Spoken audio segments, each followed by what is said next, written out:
حضرت عمر کا مرتبہ اور مقام یہ ہے کہ نبی کریم علیہ السلام نے فرمایا کہ جبریل امین 950 سال میرے عمر کی شان بیان کرے تو عمر کی شان ختم نہیں ہوتی۔ 950 سال اگر حضرت جبریل بھی بیان کریں تو یہ مقام ہے سیدنا فاروق اعظم کا۔ نبی کریم صلی اللہ تعالیٰ علیہ وسلم نے فرمایا کہ میں نے خواب دیکھا ہے، کچھ لوگوں کو میں نے قمیضیں پہنے ہوئے دیکھا، کچھ کی قمیضیں ناف تک تھیں، کچھ کی پیٹ تک تھیں اور کچھ کی گھٹنوں تک تھیں۔ عمر میں نے تمہیں بھی دیکھا ہے، تمہاری قمیض تو پیروں سے ٹکرا رہی تھی۔ تو حضرت عمر کہنے لگے حضور خواب کوئی دیکھتا ہے، تعبیر کوئی بتاتا ہے، پر یہاں کمال یہ ہے کہ خواب بھی آپ نے بتایا ہے، تعبیر بھی آپ ہی بتائیں گے۔ حضور پھر بتا دیں اس خواب کی تعبیر کیا ہے؟ تو حضور نے فرمایا تعبیر یہ ہے کہ کسی کا دین ناف تک، کسی کا گھٹنوں تک، کسی کا پیٹ تک، اور عمر تو سارا ہی دین میں لپٹا ہوا ہے، تو سارا ہی دیندار ہے، سارا ہی۔ حضرت عمر فاروق رضی اللہ تعالیٰ عنہ آئیڈیل ہیں، ایک ہیرو ہیں۔ حضرت عمر فاروق کی زندگی میں جو چیز آپ کو بہت زیادہ ملے گی نا وہ یہ ہے کہ آپ نے جتنا کڑا احتساب محاسبہ باہر والوں کا کیا ہے نا، اس سے زیادہ بڑھ کے اپنا اور اپنے گھر والوں کا کیا ہے۔ تو حضرت عمر کے بیٹا گزر رہا تھا تو حضرت ابو موسیٰ اشعری کہتے ہیں میں نے صفائی کی تو 1 دینار نکلا، تو میں نے وہ 1 دینار نا حضرت عمر کے بیٹے کو دے دیا۔ میں نے کہا لو بیٹا اپنے چچا کی طرف سے تحفہ۔ تو گھر جا کے انہوں نے حضرت عمر کو بتایا کہ چچا نے پیسے دیے، چھوٹے بچے تھے۔ حضرت عمر نے حضرت ابو موسیٰ اشعری کو بلا لیا اور بلا کے فرمانے لگے میں تو تمہیں اپنا دوست جانتا تھا اور تو نے میری اولاد کو ہی دنیا دار بنانا شروع کر دیا، میرے بچوں کو ہی تم نے دنیا دار پیسوں پہ لگانا شروع کر دیا، میں تو تمہیں یار سمجھتا تھا۔ فرمایا تمہیں چاہیے تھا میرے بیٹے کو نصیحت کرتے کہ بیٹا پیسوں سے رب راضی نہیں ہوتا، اس کی رضا والے کام کیے جائیں تو رب راضی ہوتا ہے۔ اور فرمایا تمہیں کوئی اور گھر نہیں ملا تھا تباہ کرنے کے لیے، میرا ہی گھر ملا تھا، اٹھاؤ اپنا دینار اور خبردار آج کے بعد میرے بچوں کے ساتھ یہ والی نیکی نہ کرنا۔ اور ہمارا کیا سٹیٹس ہے؟ دوستی ہے اس سے جو تحفے زیادہ دے، جو بچوں کو خراب کرنے میں مدد زیادہ کرے اس کے ساتھ یہ رہا۔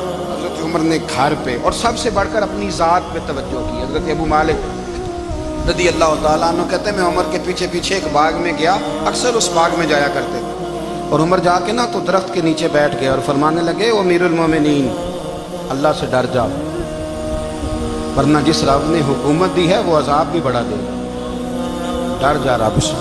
کبھی ساری زندگی حضرت عمر نے اپنا کوئی تعارف نہیں کرایا، کبھی نہیں۔ ایک بندے نے آپ کے سامنے تعریف کر دی آپ کی تو فرمانے لگے تو خود بھی ہلاک ہوا اور مجھے بھی ہلاک کر دیا، کیا ضرورت پڑی ہے میری تعریفیں کرنے کی؟ اتنی دیر میری تعریف میں لگائی، اللہ کا ذکر کرتا رب تجھے ثواب دیتا، حضور پہ درود پڑھتا تو رب تیرے اوپر رحمتیں نازل کرتا، کس چکر میں؟ آج جتنا اچھی کوئی خوشامد کرے اتنی اچھی وزارت ملتی ہے، جتنی اچھی اس کو جو ہے وہ چاپلوسی کرنی آیا درجہ بھی اسے اتنا ہی اچھا ملتا ہے۔ حضرت عمر فاروق رضی اللہ تعالیٰ عنہ آپ کے بیٹے کہتے ہیں، صاحب فتوح الشام نے لکھا ہے، آپ کے صاحبزادے کہتے ہیں میں نکلا تو میرے ابا جی نا اپنی پشت پر مشکیزہ رکھ کے کنویں سے پانی بھر کے آ رہے، میں دوڑ کے آگے گیا، میں نے کہا ابا جی مجھے دے دے۔ فرمانے لگے بیٹا تیرا کیا خیال ہے، کوئی اور نہیں تھا مشکیزہ بھر کے لانے کے لیے، تیرا کیا خیال ہے؟ کہا ابا جی بڑے لوگ تھے پر آپ کیوں اٹھا رہے ہیں؟ فرمانے لگے نفس نا ذرا میرا بڑا ہو گیا تھا، اسے ذرا ذلیل کر رہا ہوں، ذرا اپنا محاسبہ کر رہا ہوں، یہ مجھے کہہ رہا تھا تو بڑی چیز ہے، تو میں نا ابھی مشکیزہ گھر رکھ کے آؤں گا، پھر تیری ماں نے مجھے کہا ہے کہ گھر میں لکڑیاں کوئی نہیں جلانے کی، پھر میں جنگل سے لکڑیاں کاٹ کے لاؤں، امیر المومنین بن کے نا تو میرا نفس تھوڑا بڑا ہو گیا۔ آپ یقین کریں ہمارا آزما خراب ہو جاتا ہے جب تک ہمارا تعارف صحیح نہ ہو، ہمارا تعارف ٹھیک نہ ہو، میں یہ ہوتا ہوں میں وہ ہوتا ہوں، چھوڑ مٹی دیں تے مٹی رہنا ہی، مٹی دیں تے مٹی دیں تے مٹی رہنا ہی، ایویں کادی بلے بلے اج مٹی دے اتے بندیا تے کل مٹی دے تھلے، مٹی دیں تے مٹی رہنا ہی، کادی بلے، مجھے پوچھ لو مجھے جان لو میرا نام لے لو، میں بھی آیا ہوں، میں بھی ہوتا ہوں، میرا بھی یہ تذکرہ ہے۔ جس کو اپنا تعارف کرانا پڑ گیا اس سے بھی زیادہ کمزور کوئی ہے؟ فوٹو میں دکھاتا پھرتا ہے فلانے کے ساتھ فوٹو فلانے، تو کمزور بندے یہ کام کرتے۔ حضرت عمر فاروق اللہ اکبر. حضرت عمر جیسا بندہ 24 لاکھ مربع میل کا حکمران اور شاہ روم کو خط لکھ کے کہتا ہے میں منت نہیں کرتا میں حکم دیتا ہوں. نہ تگڑا بندہ. جنگ قادسیہ کے لیے حضرت سعد بن ابی وقاص کو بھیجا. فتوح شام پڑھ کے دیکھیں. حضرت عمر بڑے پریشان ہیں. اتنے دن ہو گئے کوئی رپورٹ ہی نہیں آئی. اب تو موبائل ہے نا, ایک ایک منٹ کی رپورٹ لیں آپ, بلکہ آپ ایک ایک منٹ کی فوٹو لیں آپ. رپورٹ تو دور رہ گئی. حضرت عمر فاروق رضی اللہ تعالیٰ عنہ بڑے پریشان ہیں کہ قادسیہ میں حضرت سعد بن ابی وقاص کے ساتھ لوگ جہاد کرنے گئے, رپورٹ کوئی نہیں آ رہی. اتنے پریشان تھے کہ باہر نکل کے نا اس رستے پہ بیٹھ جاتے جو رستہ قادسیہ کی طرف سے آتا تھا. جو بھی آتا جاتا پوچھتے جنگ کے کیا حالات ہیں. ادھر جب اللہ نے فتح دے دی نا تو حضرت سعد بن ابی وقاص رضی اللہ تعالیٰ عنہ نے ایک قاصد کو خط دے کے بھیجا. کہنے لگے عمر کے پاس جاؤ, انہیں اطلاع دو کہ الحمدللہ اللہ نے اسلام کو فتح عطا کر دی. یہ حضرت عمر کو جا کے دینا. وہ بڑے پریشان ہوں گے. وہ جو اس زمانے میں اس طرح ہوتا تھا کہ کئی دور دور سے صحابہ جو دوسرے شہروں کے ملکوں کے رہنے والے ہوتے تھے وہ بھی آ کے شامل ہو جاتے تھے جہاد میں. کوئی ایک دفعہ مدینے آیا, کوئی 2 دفعہ آیا, پھر اپنے اپنے علاقوں میں. بہت سارے لوگوں نے زیادہ دفعہ حضرت عمر کو دیکھا بھی نہیں تھا. وہ جو قاصد خط لے کے آیا تھا نا اس نے ایک آدھ دفعہ دیکھا تھا. حضرت عمر بوڑھے ہو گئے, وہ پہچانتا نہیں تھا. ادھر سے وہ خط لے کے آ گیا. حضرت عمر مدینے سے باہر نکل کے اس روڈ پہ بیٹھے تھے جو قادسیہ سے آتا تھا. جب اس آدمی کو آتے دیکھا تو حضرت عمر اٹھ کے کھڑے ہو گئے, فرمانے لگے قادسیہ سے آ رہے ہو؟ وہ کیا کہتا ہے؟ پھٹے پرانے کپڑے, ٹوٹے ہوئے جوتے, سر پہ پرانی پگڑی. کہنے لگے غلام مدینے کے رہنے والے ہو؟ حضرت عمر کہنے لگے ہاں مدینے کا ہوں. کہا میں قادسیہ سے آیا ہوں, الحمدللہ اللہ نے اسلام کو فتح دے دی ہے, الحمدللہ کفر کی کمر ٹوٹ گئی ہے. اس نے یہ بات کر کے تو گھوڑے کو ایڑی لگائی, گھوڑا دوڑنے لگا مدینے کے. حضرت عمر بھی ساتھ ساتھ دوڑ رہے. فرمانے لگے اچھا بتاؤ خالد بن ولید کا کیا حال ہے؟ تھوڑا آگے جا کے فرمانے لگے اسامہ بن زید کیسے ہے؟ وہ کہتے ٹھیک ہے. پھر اس نے اور گھوڑا, عمر ساتھ ساتھ دوڑ رہے ہیں, ساتھ ساتھ. 24 لاکھ مربع میل کا حکمران, ایک جوتا پیر سے نکل گیا, عمر دوڑ رہے ہیں. آگے جا کے پوچھتے ہیں سعد بن ابی وقاص کا کیا حال ہے؟ کہا حضور وہ بھی ٹھیک ہے. کتنے لوگ میرے شہید ہو گئے مسلمانوں میں سے؟ کہنے لگا صحیح گنتی کا نہیں پتا, یہ لفظ ادا ہوتے ہوتے مدینے کی سرحد آ گئی. لوگوں نے عمر کو گھوڑے کے ساتھ دوڑتے دیکھا تو کہا امیر المومنین کیوں دوڑ رہے ہیں؟ وہ غلام چھلانگ لگا کے نیچے آیا, قدموں میں بیٹھ گیا. کہنے لگا حضور آپ نے بتایا ہی نہیں آپ امیر المومنین ہیں. آپ فرمانے لگے کیا بتاتا, میں تو اونٹ چرانے والے کا پتر ہوں, کیا بتاتا. وہ عمر ہوں جس نے اپنے گناہوں کا حساب دینا ہے, کیا بتاتا. جو سعد بن ابی وقاص کو جہاد پہ بھیج کے خود بزدلوں کی طرح گھر میں بیٹھا ہے, کیا بتاتا. کوئی حیثیت نہیں, کوئی طاقت. تو نے اچھا کیا, تو مجاہد تھا, مجھے ساتھ ساتھ دوڑایا, تو نے اچھا کیا. اتنے لوگ تھے چیخیں مار کے رونے لگے. حضرت فاروق اعظم سے کہنے لگے عمر جب تک تیرے جلوے رہیں گے اللہ کامیابیاں ہی عطا فرمائے گا, جب تک تیرا رنگ رہے گا اللہ تعالیٰ نوازتا ہی رہے گا. کچھ نہیں کبھی اپنا آپ ظاہر ہی نہیں کیا. بہت بڑے تھے, بہت بڑے تھے حضرت عمر, بڑے تھے. حضرت ابو رافع غلام تھے, قرآن پاک بڑا سونا پڑھتے تھے. حضرت عمر جب بھی انہیں ملتے کہتے ابو رافع تو عمر سے اچھا ہے, قرآن بڑا شاندار پڑھتا ہے. تو وہ کہتے حضور اگر میں قرآن صحیح پڑھتا ہوں تو آپ کو قرآن کی تشریح زیادہ صحیح آتی ہے, آپ بھی تو مجھ سے افضل ہیں. تو آپ فرماتے نہیں پھر بھی تو مجھ سے افضل ہے. کیوں؟ اس لیے کہ تو اپنے آقا کی نوکری بھی ٹھیک کرتا ہے اور رب کی عبادت بھی ٹھیک کرتا ہے, اور مجھے خالی صرف عبادت کرنی ہوتی ہے وہ بھی ٹھیک نہیں کر پاتا. ساری زندگی اپنا محاسبہ, ساری زندگی اپنے گریبان میں دیکھا, ساری زندگی اپنے آپ کو پرکھا, اپنے آپ کو ٹٹولا. 62 سال عمر بیت گئی. حضرت حذیفہ بن یمان ایک صحابی تھے, میرے نبی کریم علیہ السلام نا ان سے راز کی باتیں کرتے تھے. ہر بندے کا ہاضمہ ٹھیک نہیں ہوتا, سب سے راز کی بات نہیں کرنی چاہیے. حضرت حذیفہ بن یمان کہتے ہیں حضور راز کی باتیں بتاتے. مدینہ منورہ میں جو منافقین تھے ان کی لسٹ بھی نبی پاک نے حضرت حذیفہ بن یمان کو دی تھی.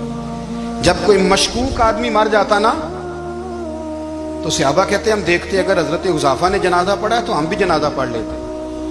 نبی پاک نے بھی کچھ جنازے نہیں پڑھے. ترمذی میں ہے فرمایا عثمان سے جو بغض رکھے اس کا جنازہ نہیں پڑھیں گے. حضرت حذیفہ بن یمان اگر جنازہ پڑھتے تو لوگ پڑھتے، وہ نہ پڑھتے تو لوگ جنازہ نہ پڑھتے۔ حضرت حذیفہ بن یمان کہتے ہیں جناب عمر فاروق کی خلافت کے آخری ایام تھے، کچھ دنوں کے بعد وہ شہید ہو گئے۔ فرماتے ہیں آدھی رات کا وقت تھا، میں گھر میں سویا تھا بڑا بے فکر، اچانک میرے دروازے پہ دستک ہوئی، میں گھبرا کے اٹھا، اتنی رات کو کون آیا؟ کہتے ہیں قربان جاؤں، دروازے پہ گیا تو امیر المومنین فاروق اعظم دروازے پہ۔ میں نے کہا عمر کوئی حکم تھا تو مجھے بلا لیتے۔ کہنے لگے میں نا امیر بن کے نہیں آیا، تیرا ویر بن کے آیا ہوں۔ امیر المومنین کی حیثیت سے سرکاری کام سے بلاتا تو وہاں بلاتا، مجھے ایک ذاتی کام پڑ گیا۔ کہتے میں نے عمر کو گھر کی اندر بلا کے چارپائی پہ بٹھایا، میں نے کہا حضور میں غریب آدمی ہوں، میں کیا آپ کے کام آ سکتا ہوں؟ تو کہتے ہیں انہوں نے نا مجھے ساتھ بٹھا لیا، پھر میرا ہاتھ پکڑ لیا، کہنے لگے تو عمر کو جانتا ہے؟ عمر جھوٹ نہیں بولتا، تو جانتا ہے عمر وعدوں کا پکا ہے؟ کہا حضور جانتا ہوں۔ کہا میں اس وقت آیا ہوں جب دیکھ بھی کوئی نہیں رہا۔ حضرت حذیفہ بن یمان کہتے ہیں پریشان ہو گیا، حضور پہلیاں نہ بجھوائے، مہربانی کریں بتائیں کدھر آئے ہیں؟ حضرت عمر فاروق فرمانے لگے 62 سال کا ہو گیا ہوں، 63 میں چل رہا ہے، داڑھی سفید ہو گئی ہے، پھل پک گیا، اٹھ فریدہ ستیا، داڑھی آ گئی پور، اگا نیڑے آ گئی، پیچھا رہ گئی دور، اب قبر اشر کا معاملہ صاف نظر آنے لگا ہے۔ کہا حضور مجھ سے کیا چاہتے ہیں؟ حضرت عمر رو پڑے، کہنے لگے آج میں عشاء کے بعد نکلا ہوں تو نبی پاک کے صحابہ مجھے نیک کہہ رہے تھے، پھر میں نے بچوں کی ماں سے اور بچوں سے بھی پوچھا ہے، وہ بھی مجھ سے راضی ہیں، پر حذیفہ تیرے ساتھ نبی پاک راز کی باتیں کرتے تھے، سچ بتا کہیں عمر کا نام منافقوں میں شامل تو نہیں؟ سچ بتا ان منافقین میں تو شامل نہیں، کہیں اوپر سے تو نہیں سارا کچھ؟ حضرت حذیفہ بن یمان کہتے ہیں میں باپ کے مرنے پہ اتنا نہیں رویا جتنا عمر کے سوال پہ رویا۔ میں قدموں میں بیٹھ گیا، میں نے کہا نہیں عمر یہ تو میں نے نہیں سنا، لیکن یہ میں نے نبی پاک سے ضرور سنا ہے کہ میرے بعد اگر کوئی نبی ہوتا تو عمر ابن خطاب ہوتا۔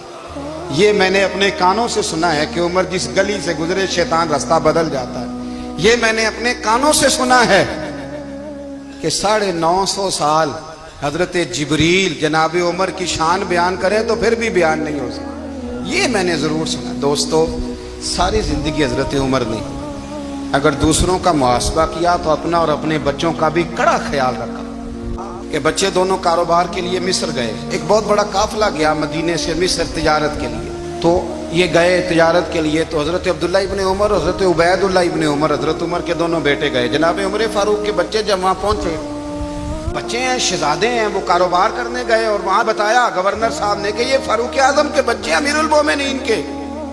لوگوں نے ان سے زیادہ مال خریدا، تجارت میں زیادہ نفع ہوا، ظاہر ہے کہ وہ آپ کے جو اللہ خیر کرے حکمران ہیں ان کے کاروبار کتنے ملکوں میں ہیں، کس بنیاد پر ہیں؟ صرف اس بنیاد پر کہ وہ حکمران رہے، ان کے لیے آسان تھا بڑے لوگوں سے تعلقات بنانا۔ حضرت عمر فاروق رضی اللہ تعالیٰ عنہ کے بچے ڈھیروں مال کما کے جب واپس آئے نا، تو حضرت عمر سے آ کے بچوں نے بطور محبت کا ابا جی اللہ نے بڑا ہی فضل کیا ہے، بڑا مال کمایا الحمدللہ، یہ دیکھیں کتنا نوازا ہے۔ تو حضرت عمر کہنے لگے سارے قافلے نے اتنا ہی کمایا ہے؟ سارے قافلے نے اتنا ہی کمایا ہے؟ کہ حضور نہیں، سارے قافلے نے اتنا نہیں کمایا، سب کو اتنا نہیں ملا، وہ تو وہاں گورنر صاحب نے لوگوں کو تعارف کرایا تھا کہ یہ عمر کے بچے ہیں، تو لوگوں نے پھر ہم سے بڑا ہی خریدا۔ تو حضرت عمر فرمانے لگے ٹھیک ہو گیا، میں بات سمجھ گیا ہوں، اس طرح کرو جو تمہاری اصل زر تھی نا، جو راز تھی وہ رکھ لو اور باقی سارا مال خزانہ میں جمع کرا دو، اس لیے کہ یہ تم نے تجارت نہیں کی، یہ تم نے اپنے باپ کا نام بیچا ہے، یہ تم نے امیر المومنین کے بیٹے ہونے کا فائدہ اٹھایا ہے۔ فرمایا یہ تمہارا نہیں حق، یہ مسلمانوں کا ہے، اس لیے کہ یہ مال تم نے محنت سے نہیں کمایا، یہ باپ کی کرسی کا فائدہ اٹھایا ہے۔ اور فرمایا اگر تم نے مال جمع نہ کرایا تو میں مال بھی لے لوں گا زبردستی اور کوڑے بھی ماروں گا، ڈبل سزا دوں گا، مرضی سے جمع کراؤ گے تو کوڑوں سے بچ جاؤ گے۔ بڑے بیٹے نے تو جمع کرا دیا، تو چھوٹا تھوڑا پریشان ہوا، تو حضرت عبداللہ ابن عمر چھوٹے بھائی کا ماتھا چوم کے کہنے لگے بیٹے چپ کر کے جمع کرا، یہاں بھی فخر کر کے ہم عمر کے بیٹے ہیں اور قیامت میں بھی فخر کریں گے کہ ہم فاروق اعظم کے بیٹے ہیں، یہاں بھی ناز کریں گے اور وہاں بھی ناز کریں گے کہ عمر کے بچے ہیں۔ ہمارے باپ نے خود بھی حلال ہی کھایا ہے، اور جب ہماری کمانے کی باری آئی ہے تو ہمیں حکم بھی حلال کھانے کا دیا۔ بھائی ہمارا مزاج نہیں۔ ملک شام سے اور ایران سے کچھ لوگ آپ کی خدمت میں آئے، تو وہاں سے کچھ کنیزیں بھی آئیں ان کے بادشاہ کا پیغام لے کے۔ شاہ ایران کی کنیز کو ملکہ نے کہا کہ نا حضرت عمر کی زوجہ کو دیکھ کے آنا ذرا کس طرح کی ہے۔ ہمارے ملک میں کیا کہتے ہیں؟ خاتون اول، باقی سارے دوؤں میں خاتون اول۔ ذرا خاتون اول کو دیکھ کے آنا۔ تو وہ جب آئی نا گھر میں ملنے، تو کہا کہ مجھے میری ملکہ نے کہا تھا کہ عمر کی زوجہ سے، اہلیہ سے ملاقات کر کے آنا۔ تو حضرت عمر کی اہلیہ نے نا ایک جوڑا کپڑوں کا دے دیا ملکہ کے لیے، اور ایک خوشبو کی شیشی دے دی۔ اب جب وہ تحفے وہاں گئے تو اس ملکہ نے نا کچھ سونے کا سامان بھیجا، کچھ زیورات بھیجے، کچھ تحائف بھیجے۔ جب حضرت عمر کے گھر آئے نا، وہ خادم لے کے آیا، اس نے کہا جی آپ کی اہلیہ نے تحفے بھیجے تھے۔ تو جواب میں شاہ ایران کی بیوی نے، یہاں جس ملک کا وہ سفیر تھا، انہوں نے بھی یہ بھیجے۔ تو حضرت عمر فاروق نا وہ تحفے لے کے گھر گئے، تو جا کے کہنے لگے اپنی اہلیہ سے، یہ تو کب سے تحفے تحائف بھیجنے لگ گئی ہے؟ یہ کب سے نظام شروع ہو گیا؟ تو کہ حضور تحفہ دینا لینا تو ٹھیک ہے، سنت ہے، محبت بڑھتی ہے، تو یہ کوئی قباحت نہیں، اور میں نے اپنی ذاتی استعمال کے لیے جو چیزیں رکھی تھی وہ میں نے دی ہیں۔ تو حضرت عمر فاروق رضی اللہ تعالیٰ عنہ فرمانے لگے، ہم نے کسی ملک کے ساتھ اور اس کے بادشاہ کے ساتھ ذاتی تعلق نہیں بنانا، تعلق جو بھی بنے گا رسول اللہ کے دین کی برکت سے بنے گا۔ ذاتی رشتے نہیں ہم نے قائم کرنے، ذاتی۔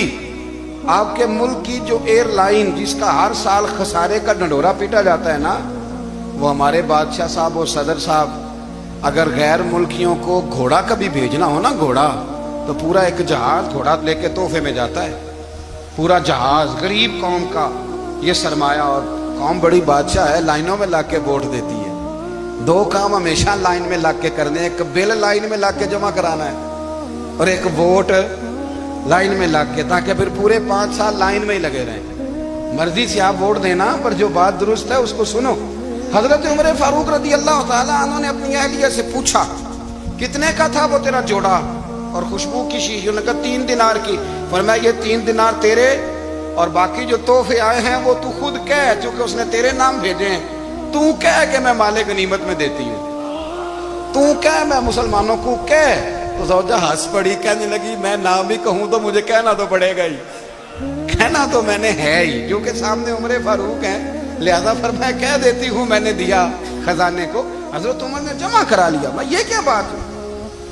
میرے گھر والے جو مرضی کریں، ان کا معیار زندگی جس طرح کا مرضی ہو،